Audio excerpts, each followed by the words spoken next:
High everyone, welcome back to my channel. माझ्या चॅनलमध्ये सर्वांचं खूप खूप मनापासून स्वागत आहे. दत्त जयंतीच्या सर्वांना खूप खूप शुभेच्छा. आणि हा व्लॉग शेवटपर्यंत पहा आणि व्हिडिओ आवडला तर व्हिडिओला लाईक करा. आज मी स्वामींसाठी काय नैवेद्य बनवलं आणि कशा पद्धतीने मी पूजा केली ते सर्व मी या व्लॉगमध्ये दाखवलेलं आहे, तर व्हिडिओ शेवटपर्यंत नक्की पहा. तर इकडे रांगोळी वगैरे काढून घेतलेली आहे मी.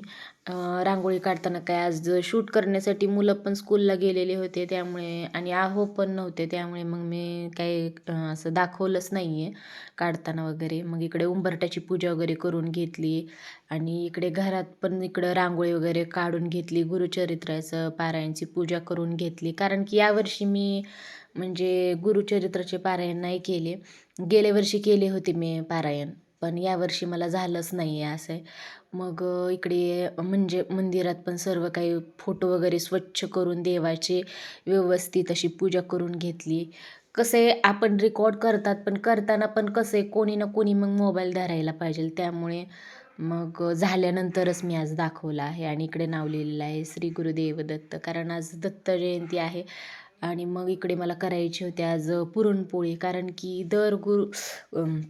गुरुपौर्णिमा असो किंवा मग दत्त जयंती असो, मी पुरणपोळीचा स्वयंपाक करतेच करते. पण आज मी तेवढा तुम्हाला प्रॉपर नाही आहे दाखवणार, कारण की शॉर्टकटमध्येच दाखवणार आहे तुम्हाला.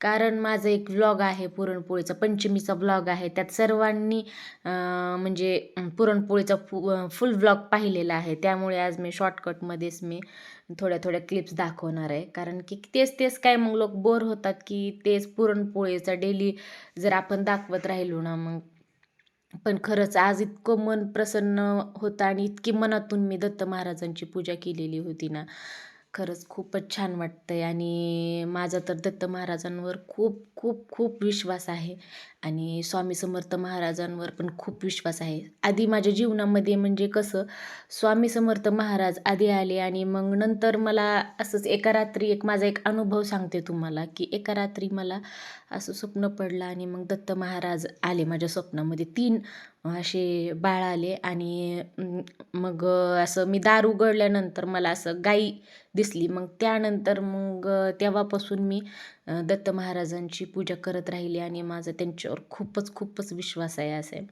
तर सकाळी खूप मनापासून मी जप वगैरे केला आणि मग इकडं नैवेद्य बनवत आहे मी. आणि इकडे माझा मुलगा पण सोबत होता, गप्पा मारत त्याच्याशी मग चालू होतं माझं स्वयंपाक वगैरे. मग त्यालाच म्हणलं मोबाईल धर, थोडंसं शूट कर म्हणलं. काही तेवढं पूर्ण आपल्याला दाखवायचं नाही, पण जे होईल तेवढे शॉर्ट शॉर्ट क्लिप्स थोड्याशा घे म्हणून मग त्याला सांगितलेलं होतं असं आहे. तर इकडे चालू होते आता माझ्या पोळ्या, आमटी, भात सगळं काही करून घेतलेलं होतं मी. आता पोळ्याच करायच्या राहिल्या होत्या आणि नंतर आता बनवायचे आहेत मला भजे आणि पापड पण करायचे आहेत मला. तर चला पोळ्या करून घेते मी. खरं सांगायचं तर मला लग्नाआधी कुठलाच स्वयंपाक बनवायला येत नव्हता आणि काहीच, पुरणपोळी तर लांबलचीच गोष्ट राहिली आहे. पण नंतर चालून मी शिकले आणि मग कसं, आहोंना खूप पुरणपोळी आवडते. आणि इकडे पोळी किती छान फुगलेली आहे पाहू शकतात, खूप टंब अशी फुगलेली होती. आणि इकडे मला आता करायचे होते बटाट्याचे आणि मिरचीचे भजे करायचे होते, कारण की मिरचीची भजे मुलांना आवडतात. कांदा भजी नाही करत मी, कारण कांदा भजी मुलं पण नाहीत खात. मग कधी मला खायचे असेल किंवा आहोंना खायचे असेल तर करते मी. मग आज मिरची आणि आलूचे भजे करणार आहे मी.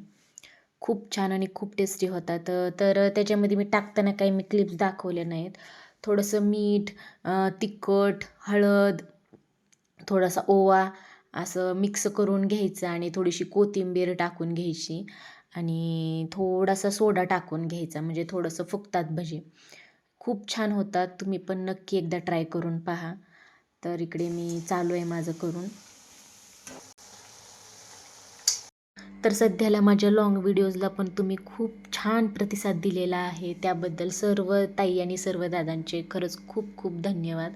कारण की पहिलं कसं जास्त म्हणजे माझं लक्ष पण शॉर्ट्स व्हिडिओकडंच होतं आणि मग मी जास्त लाँग व्हिडिओकडं लक्षच नाही दिलं. मग नंतर माझा हाफ मॉनिटाईज चॅनल झाल्यानंतर माझं कसं झालं की फुल मॉनिटाईज करायचं आहे, त्यामुळे मग लाँग व्हिडिओजकडं मी थोडंसं आता लक्ष दिलेलं आहे.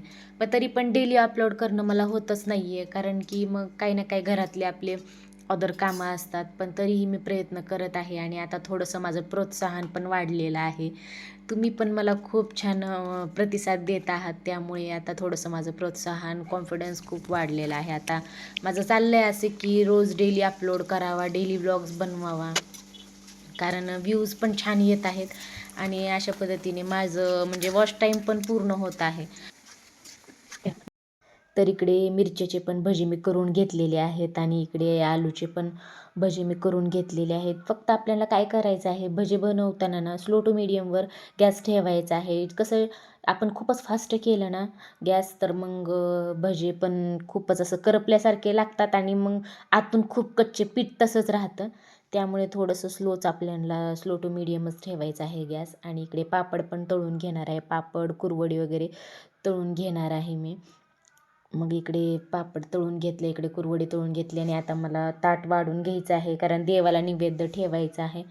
तर इकडे मी ताट वगैरे इकडे रेडी करून ठेवलेलं आहे. पोळी, भात, दूध, आमटी, भजे, पापड सर्व काही ताटामध्ये घेतलेलं आहे आणि आरती करून घ्यायची आहे मला आता.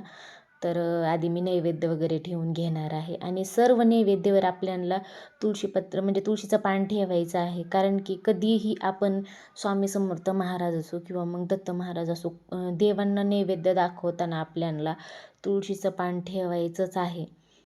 तर नैवेद्यावर तुळशीचे पानं वगैरे सर्व काही ठेवल्यानंतर मग आता मला आरती करून घ्यायची आहे. इकडे मी सर्व काही रेडी करून घेतलेलं आहे आणि मग आज मला 2 म्हणजे सकाळी पण एकदा आरती केली मी आणि ही संध्याकाळची आरती आहे. म्हणजे 2 आरती करावं लागते मला गुरुवारी, की दत्त महाराजांची एक आरती आणि मग स्वामी समर्थ महाराजांची एक आरती. आपल्या मनात कोणतीही इच्छा असू द्या, गुरुदत्त महाराज आणि स्वामी समर्थ महाराज एका ना एका दिवशी आपली इच्छा पूर्ण करतात. फक्त आपल्याला कष्ट करायचं सोडायचं नाही आणि प्रयत्न करत राहायचं आणि कर्म चांगलं करायचं. सर्व काही कर्मांवरच आहे. आपण कर्म चांगले केले तर आपल्याला फळ पण चांगलंच भेटेल. जर तुम्ही देवपूजा करत असताल आणि कर्म चांगलं करत नसताल, तर मग तुम्हाला देव काहीही देत नाही आहे, असं आहे.